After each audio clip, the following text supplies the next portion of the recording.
बिस्मिल्लाहिर्रहमानिर्रहीम। मेरा नाम प्रोफेसर डॉक्टर सफदर मलिक है।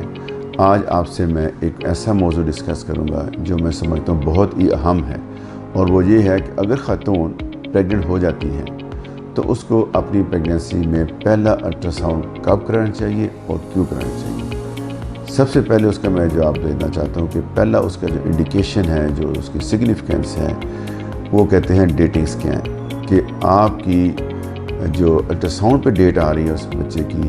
आपके पीरियड फर्स्ट के मिस हुए 3 माह के, और मैं कह रहा हूँ कि 2 माह का बेबी है तो वो 2 माह का है, इसलिए कि आज बैठ के हम उसकी ड्यूरेशन ऑफ प्रेगनेंसी को डिसाइड कर सकते हैं और आप उसकी डेट ऑफ डिलीवरी को भी डिसाइड कर सकते हैं, जिसमें 2-4 रोज़ की मैक्सिमम हफ्ते की गलती वेरिएशन हो सकती है, इसके अलावा नहीं हो सकती। सो ये बड़ा इंपॉर्टेंट है कि पहला अल्ट्रासाउंड खातून का with in first 3 months of pregnancy होना चाहिए। ये एक इंडिकेशन है। दूसरा ये है कि लोकेशन ऑफ जेस्टेशन है, कि प्रेगनेंसी है कहाँ पे, क्या यूट्रस में है और यूट्रस की सही लोकेशन पे है। चूँकि आजकल सी सेक्शन कुछ ख़वातीन के ज़्यादा होने पड़ते हैं, तो उससे रिस्क होता है कि जहाँ से सी सेक्शन का स्कार पड़ता है उसके अंदर भी प्रेगनेंसी हो जाती है, जिसे कहते हैं ectopic C section scar mark, जिसका फ्यूचर में रिस्क होता है कि जब ये प्रेगनेंसी ग्रो करेगी तो इसकी आवर यूट्रस में चली जाएगी, यूट्रस के बाद ब्लैडर में चली जाएगी, और जब फुल टर्म होगा तो नंबर 1 8-9 माह खातून को बेड के ऊपर लेटना पड़ेगा, और उसके बाद जब डिलीवरी का टाइम आएगा तो बाज़ का यूट्रस को सेक्रीफाइस करना पड़ता है, साथ साथ मसाने को भी सर्जरी करनी पड़ती है। तो this is a new ectopic pregnancy जो अपनी लोकेशन के अलावा है। इसके अलावा अगर खुदा न खास्ता उसकी ट्यूब में हमल है, या उसकी ओवरी में हमल है, या एब्डोमेन में हमल है और प्रेगनेंसी नज़र आ रही है, तो आज की डेट में उसको 8वें हफ्ते में 7वें हफ्ते में नॉर्मली रप्चर होने से पहले देखा जा सकता है। और अगर आपको इंटैक्ट नज़र आ गई है ट्यूब की प्रेगनेंसी 6 हफ्ते में 7 हफ्ते में, तो आप उसको मेडिकल मैनेज करके ट्रीटमेंट भी कर सकते हैं, जो कि एक अलहदा मेरा टॉपिक है जो मैं किसी वक्त आपसे डिस्कस करूँगा। इसी तरीके से अगर आपकी प्रेगनेंसी में 1 बच्चा है या 2 बच्चे हैं, और किस किस्म के 2 बच्चे हैं, क्या एक ही अंडे से 2 बच्चे हैं बने हैं या 2 डिफरेंट से 2 बच्चे बने हैं, क्योंकि दोनों का ग्रोथ रेट, दोनों की प्रोग्रेस, दोनों की फ्यूचर इज़ डिफरेंट, उसके रिस्क फैक्टर दोनों के डिफरेंट होते हैं। बेस्ट होता है कि जितने अंडे हैं उतने ही बच्चे बने। ये सबसे जिसे कहते हैं डाइकोरियोनिक डायम्नियोटिक, ये बेस्ट प्रेगनेंसी। लेकिन इसकी भी तशखीस आज 8 हफ्ते में 9 हफ्ते में हम उसको 100% एक्यूरेटली कर सकते हैं, तो ये भी उसकी एक बहुत बड़ी इंडिकेशन है। इसके अलावा अगर उसकी बच्चेदानी का मुंह लूज़ है, और जिससे सर्वाइकल इनकॉम्पिटेंस कहते हैं, और ख़ातून का बच्चा 4थे महीने में 3रे महीने में रिस्क फैक्टर से अबॉर्ट हो जाता है, तो आज उसको आप डायग्नोस कर सकते हैं। इसी तरह अगर उसकी जो आवल बननी शुरू हो गई है तो 10 हफ्ते में 11 हफ्ते आप बता सकते हैं कि उसकी आवल किस जगह पे है, ताकि कोई रिस्क है, थ्रेट है, तो उस खातून को एडवाइस दी जा सकती है। एक और जो बहुत ही अहम बात मैं आपसे करना चाह रहा हूँ, जो मैं समझता हूँ कि इसका बहुत है, कि बच्चों की एबनॉर्मलिटीज़, और उसमें 2 एबनॉर्मलिटीज़ जिसे कंजेंटल डिफेक्ट्स कहते हैं। एक ये कि क्या बच्चे का सर बना कि नहीं बना, खुदा ना खास्ता उसका सर ही नहीं बना, जिसे हम एनेनकेफेलिक बेबी कहते हैं, तो that is not compatible with life.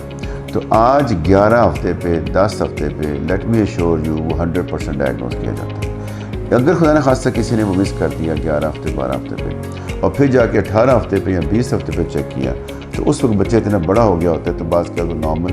Vaginal delivery नहीं होती, बल्कि उसके ऊपर खुदा न खास्ता बात का हिस्टोटमी जिसे कहते हैं ऑपरेशन करके निकाला जाता है। तो मैं ये कहना चाहता हूँ कि 11 हफ्ते पे ये 100% एक्यूरेट डायग्नोसिस है, जो हर खातून को ये क्वेश्चन पूछना चाहिए कि मेरे बच्चे के अज़ा, ख़ास तौर पे दिमाग, और दिमाग के ऊपर उसकी हड्डी बन गई कि नहीं बन गई, और ये 100% तशख़ीस के काबिल है। एक और जो बहुत इंपॉर्टेंट बात है उन ख़वातीन के लिए जिनकी उम्र 30-35 साल से ज़्यादा है, या उसकी कज़न मैरिजेज़ है, या उसकी हिस्ट्री में ख़ानदान में किसी का डाउन सिंड्रोम होगा, या उस बच्चा अपना पहला डाउन सिंड्रोम है, तो आज 11 हफ्ते पे उसका 3D अल्ट्रासाउंड के किसी अच्छे अल्ट्रासाउंडोलॉजिस्ट के पास जाके, तो आप गर्दन के पीछे की लाइन बनती है जिसे कहते हैं नकल ट्रांसफरेंसी, उसका थिकनेस जो है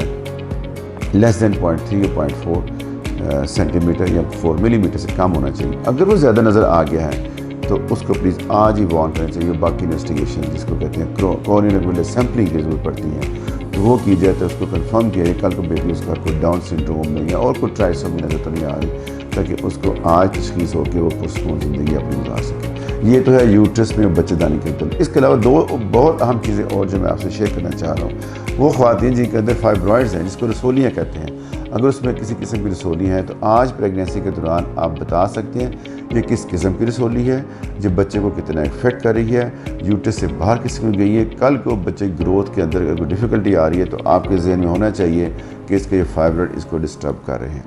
एंड फाइनली जो बहुत इंपॉर्टेंट है, यूट्रस प्रेगनेंसी में बच्चा ही नहीं देखना चाहता, उसकी ओवरीज के अंदर बास के पानी की थैलियाँ बन जाती हैं जो कि रूटीन में बनती भी ख़त्म भी हो जाती हैं। तो आज अल्ट्रासाउंड करने के साथ साथ आपने सराउंडिंग भी चेक करनी है, क्या इसकी ओवरी में सिस्ट तो नहीं है। अगर खाना उसको पानी की थैली है तो प्लीज़ उसको मॉनिटर करना बहुत ज़रूरी है। इससे पहले कि जब बच्चा बड़ा होता है, कुछ 4 महीने का 5 महीने का यूट्रस बाहर आ जाती है, तो अगर वो पानी की थैली पड़ी हुई है और साथ पुश हो गई, उसके साथ पुल हो गई है, तो ट्विस्ट कर जाएगी, सर्जिकल एमरजेंसी में उसका ऑपरेशन करना पड़ता है। तो आज अगर नज़र आ रही है और वो क्लियर सिस्ट है तो उसको मेडिकली मैनेज किया जा सकता है। तो ये चंद एक ऐसी इंपॉर्टेंट वजूहात हैं, जैसे मैं आपको स्लाइड भी दिखाई थी, तो स्लाइड में देखा हूँ तो ये ऐसी वजूहात हैं जो हर ख़ातून को अपनी प्रेगनेंसी के पहले 3 माह के अंदर ये सवालात अपने रेडियोलॉजिस्ट से और अच्छे अल्ट्रासोनोलॉजिस्ट से ये पूछने चाहिए कि मेरे बेबी के अंदर ये सवालात का जवाब क्या है। तो मैं समझता हूँ ये बहुत इंपॉर्टेंट है और आपको इस चीज़ का अदराक करना चाहिए और अपने डॉक्टर से ये सवालात पूछने चाहिए। बहुत शुक्रिया, थैंक यू।